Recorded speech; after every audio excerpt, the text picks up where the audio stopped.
Sir first of all heart attack రాకముందు మొదటిగా మనకిచ్చే సంకేతం ఏంటంటారు అసలు? హార్ట్ అటాక్ వచ్చే ముందు డెఫినెట్గా కొన్ని సైన్స్ అండ్ సిమ్టమ్స్ అంటామండి. సైన్స్ అంటే ఏంటంటే పేషెంట్ ఎక్స్పీరియన్స్ చేసేవి. సిమ్టమ్స్ ఏంటంటే పక్కనోళ్ళు గమనించేవి అనమాట. పేషెంట్ ఏం చెప్తాడంటే నాకు లెఫ్ట్ సైడ్ చెస్ట్ పెయిన్ వస్తుంది, లేకపోతే చెస్ట్ అంతా హెవీనెస్ ఉంది, లేకపోతే పెయిన్ అనేది నాకు చెస్ట్లో నుంచి చేతిలోకి వస్తుంది, లేకపోతే ఇక్కడి నుంచి దవడలోకి వెళ్తుంది. ఇవన్నీ పేషెంట్ ఎక్స్పీరియన్స్ చేస్తారనమాట.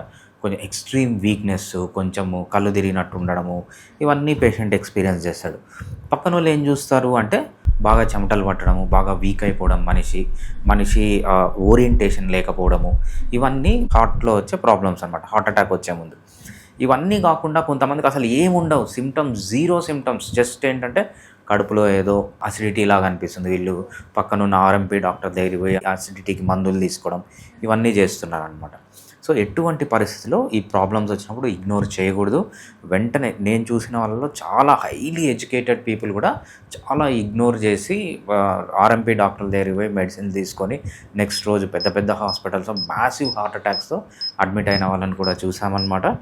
హోమియోపతికి వచ్చేటప్పటికి మనము హార్ట్ అటాక్స్కి హోమియోపతి మెడిసిన్ అనేది ప్రైమరీ లైన్ ఆఫ్ ట్రీట్మెంట్గా యూజ్ చేయమన్నమాట. సెకండరీ లైన్ ఆఫ్ ట్రీట్మెంట్ అంటే ఫర్ ఎగ్జాంపుల్ ఒక పల్లెటూరులో ఉన్నారు, ప్రస్తుతానికి డాక్టర్ అవైలబిలిటీ లేడు, అప్పుడు ప్రైమరీ మెడిసిన్గా యూజ్ చేయాలి. కానీ బట్ మీకు డాక్టర్ అవైలబుల్ ఉన్నప్పుడు హోమియోపతి అనేది సెకండరీ మెడిసిన్గా యూజ్ చేయాలి.